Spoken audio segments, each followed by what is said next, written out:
I went back to Wichita and worked on the Boeing planes at Wichita.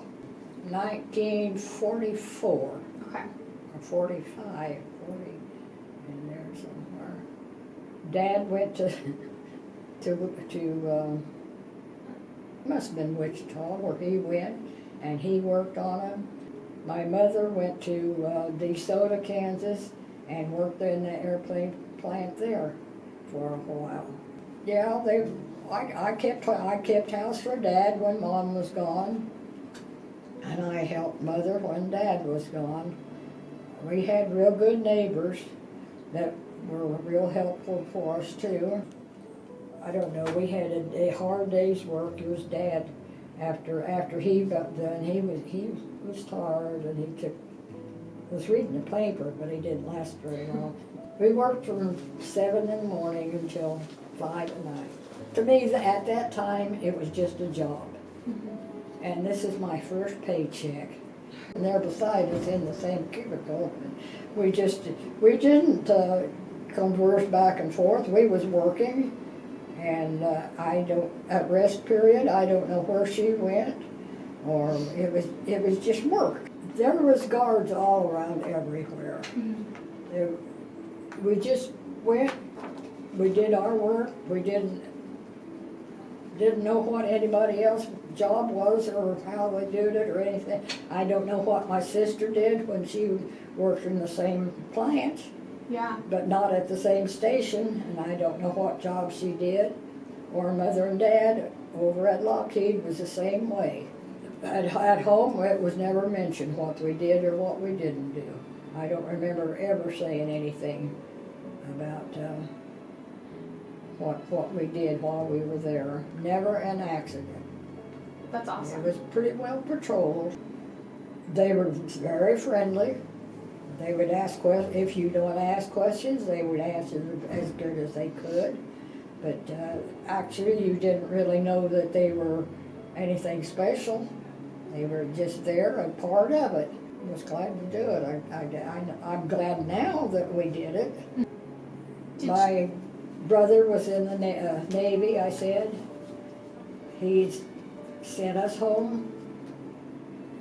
His letters were always censored, as ours was that sent them. They were censored.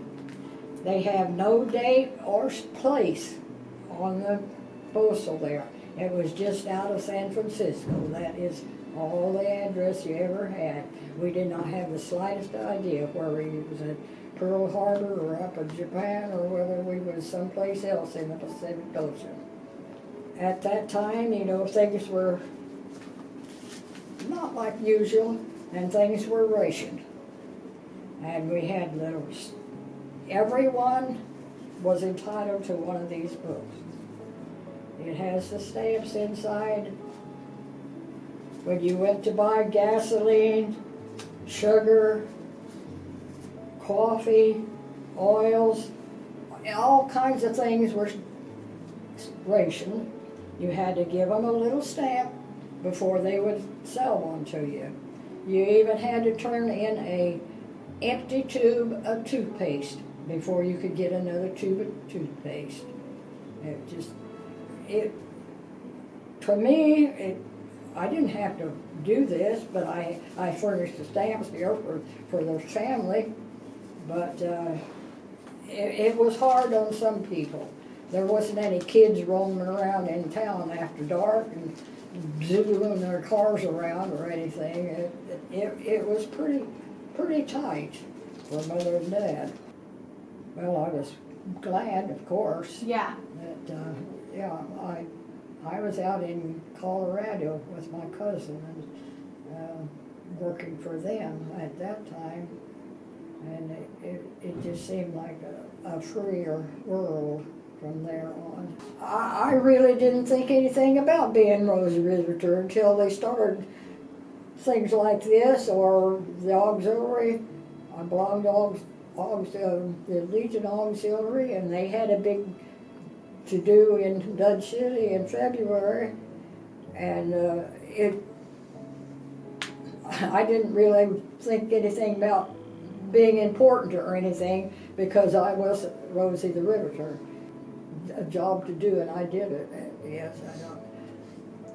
Now I'm glad I did, of course. Yeah. I did not date anybody at that time, no. After we came back, after my grandfather died, my girlfriend from high school wanted me to come stay with her while her husband was out of work. That was in Manhattan, Kansas. So I went down and stayed with her, and that's where I met my husband. I worked at Kansas Hide and Wool, where the farmers and hunters and so forth brought their hides in to sell. He happened to be one that he and his dad were great hunters. So they brought the hides in, and that's where he met him. I met him.